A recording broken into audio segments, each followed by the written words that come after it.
Hi, and welcome to a video of a little day trip we took from our base in Bayeux, Normandy. As always, we started our journey at the Eurotunnel in Folkestone. To give some context, this was our first continental road trip in our EV, the Polestar 2. The journey from home to Bayeux was 265 miles, and we stopped twice because we were being cautious. Our day trip was primarily to see the British Normandy Memorial and head to Port-en-Bessin, possibly for lunch. Then locate the WWII Memorial on Omaha Beach and return to Arromanche-les-Baines, which we visited a few times before. As you may have noticed, there was a hiccup in the plan. I forgot to pick up my spare battery. Anyway, let's hit the road and leave our hotel in the heart of Bayeux. And to provide context, this was filmed on the 16th of July, a fine French summer's day. As I mentioned, we're in our EV, so there'll be a little extra information on this trip for those considering the switch. We were a little cautious and charged twice on the way to Bayeux, arriving with 75% charge, so that's what we're starting with. That's an indicated range of around 255 miles for a journey of around 60 miles planned, so we won't need to charge today. And as you may have noticed, I haven't thrown caution to the wind, just sped up the action a little. And in no time at all we're out of Bayeux on the D12 and heading towards the British Normandy Memorial, which is just under 12 miles away. Our route is predominantly D roads and they can vary in width and quality. And other road users vary from cyclists to tourist coaches and everything in between, with motorhomes being very popular, as well as a fair few tractors. My point is there's no rush. Go with the flow, you'll enjoy your day a lot more that way. The whole point of this trip was to visit the British Normandy Memorial, having seen the D-Day service on the TV on the 6th of June. We had toured Normandy a couple of times, lastly in 2017, but the memorial was a new addition, opening to the public in 2021. Now, we have already created a video of our visit to the British Normandy Memorial, which I'll pop up at the end, but I'm not going to leave you high and dry here. I'm going to include a look around the British Normandy Memorial. Also at the end is our video from our time spent in Bayeux. It does make an excellent base to explore the region. The reason we wanted to visit was that until the end of August there was a temporary exhibition, Standing with Giants. Then the exhibition was going to relocate to the National Trust's Stowe House in Buckinghamshire. This happened, but due to the outstanding success they returned in April 2025 and will remain here until the 12th of September. I've no idea what will happen in future years, but in the description will be a link to the sites for the British Normandy Memorial, the Standing with Giants exhibition, and all other places of interest or facts that I mention. So if you're interested, check them out. So we have arrived. I just need to navigate to the car park entrance. There is a small fee for the car park that goes towards the maintenance of the site, but at time of recording, no EV chargers. There are a couple of 22 kilowatt chargers by the Val-sur-Mer tourist office, a 2-minute walk away from the car park entrance. Anyway, I need to find a space and we can have a look around. As I mentioned, this is all very new, and it may surprise you, unlike other nations, the UK did not have a memorial to the fallen from the Battle of Normandy. The walk to the central memorial takes you past tablets that tell the story of that battle, that run from D-Day on the 6th of June 1945 until the 31st of August the same year. The memorial records the names of the 22,442 who fell during that period. They are listed in date order grouped by service. The memorial is made from French Massanges stone that was shipped to Northern Ireland to be engraved before being installed here. If you take a bird's eye view of the memorial, it would look like a Union flag. On Google Maps at the time of recording, it's still a field. If we take a step through the memorial, we get a magnificent view of Gold Beach, one of two assigned to the British. Further to the east is Sword, To our right will be Juneau, tasked to the Canadians, and further west are Omaha and Utah. In the field between the beach and the memorial is the Standing with Giants exhibition. Here we have 1,475 silhouettes to remember those that fell on D-Day itself. When you see them spread out, the numbers look horrifying. The poppies total 22,442, one for each life lost for the Battle of Normandy. So that's the abridged view of the British Normandy Memorial. Remember, the full version with a lot more info will be at the end. So because of my little error, I need to return to the hotel to pick up the spare battery. But we can gloss over that as we make our way to Port-au-Bessin. I said this memorial was the first, but of course there are the Commonwealth war graves scattered across this landscape, the largest being the one just outside Bayeux. There will be a link in the description to the Commonwealth War Graves Commission site and a link to the app which provides a lot more background information on all the cemeteries. Time for that annoying little reminder. If you're enjoying the video, please give us a like. It's nice to know you're enjoying what we put together. And if you like my style of videos, then why not subscribe? There's plenty more to come from this trip and plenty of others planned too. We are now closing in on our destination of Port-au-Bessin, and we have noticed that one of the town's car parks has a pair of chargers. Now, we don't need a charge, we've only used 9%, but if we're having a bite to eat here, it makes sense to charge too. We can see both are free on the sat-nav, but who knows when we get there.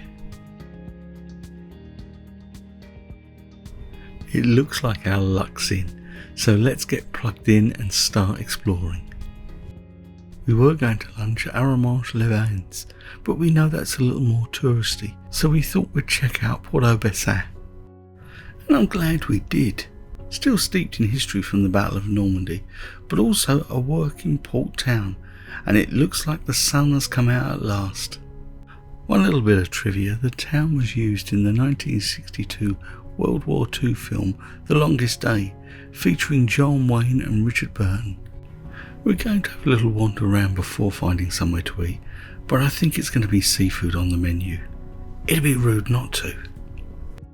Another piece of information we discovered that Port-en-Bessin-Huppain, to give it its full name, was liberated by No. 47 Royal Marine Commando as part of Operation Aubrey on the 7th and 8th of June 1944. Once under Allied control, it became the terminal for Pluto, or pipelines under the ocean. This allowed fuel to be delivered and stored to support the liberation of France. Now, while I've told you all about that, I've had lunch and we're now heading back to the car. Let's get some interesting facts and figures about our recharging efforts. So we've been plugged in here for 1 hour and 27 minutes.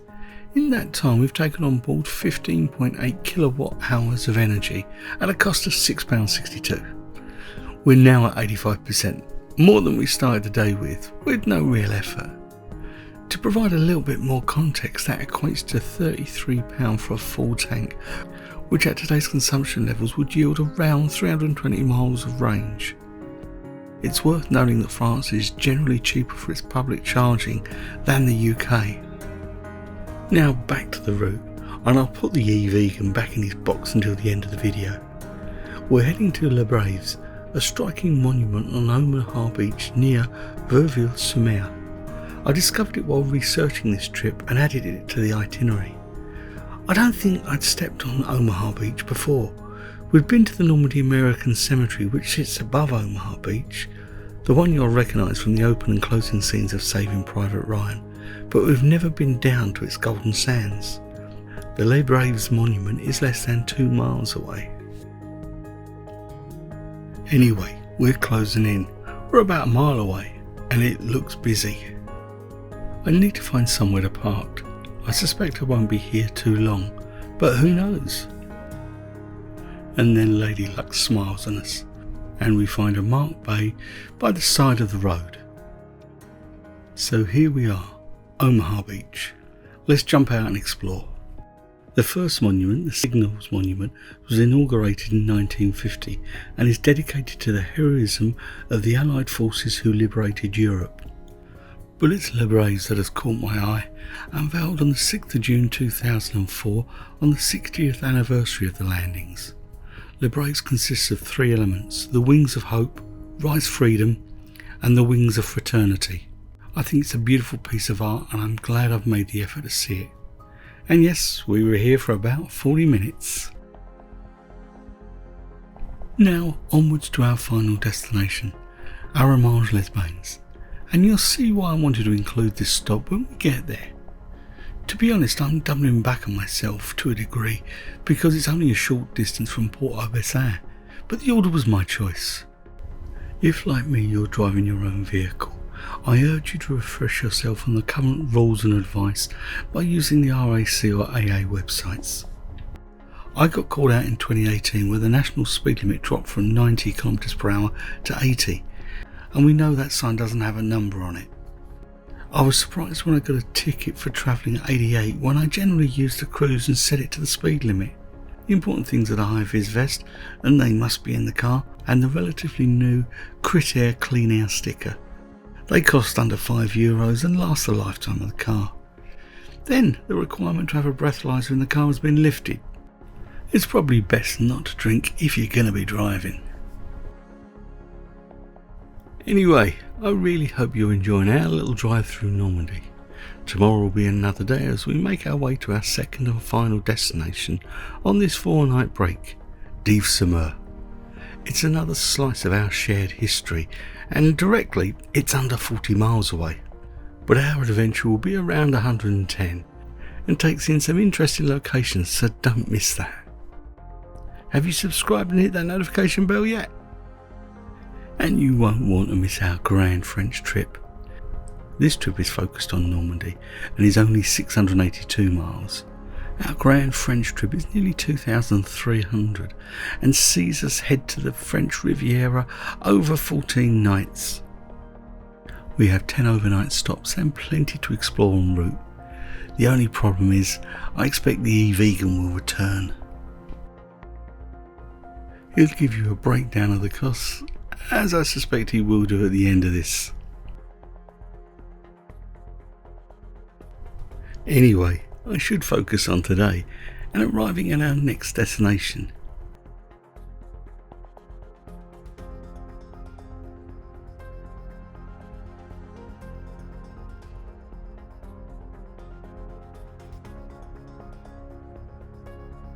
Again, we have spotted the car park has a couple of EV chargers, so we'll have to see how that pans out.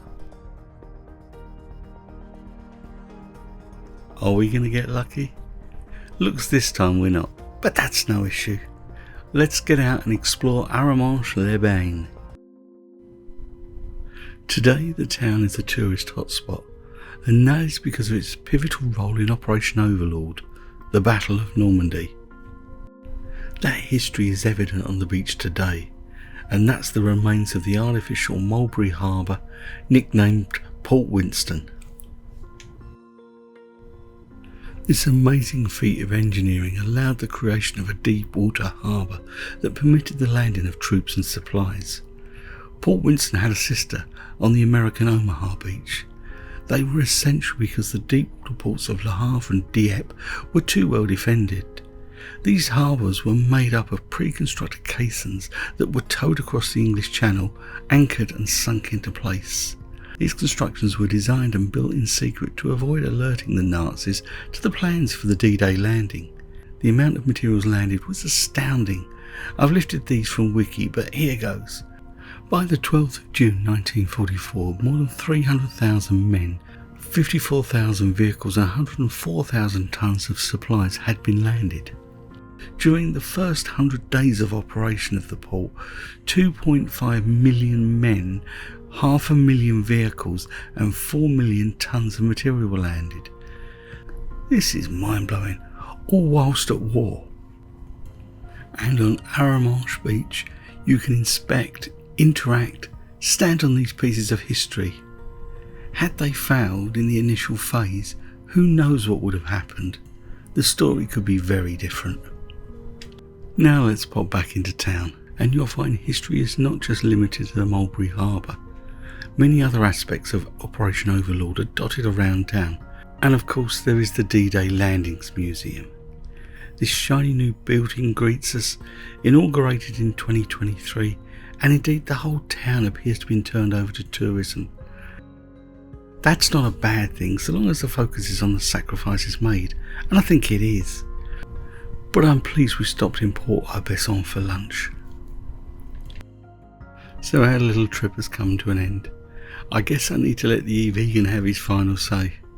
Perhaps I should be worried that I'm referring to myself as two persons. Anyway, today's trip total was just 55 miles, and that cost us £5.74, or about 10p a mile.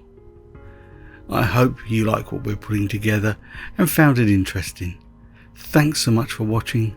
Stay safe, stay well, and happy travels.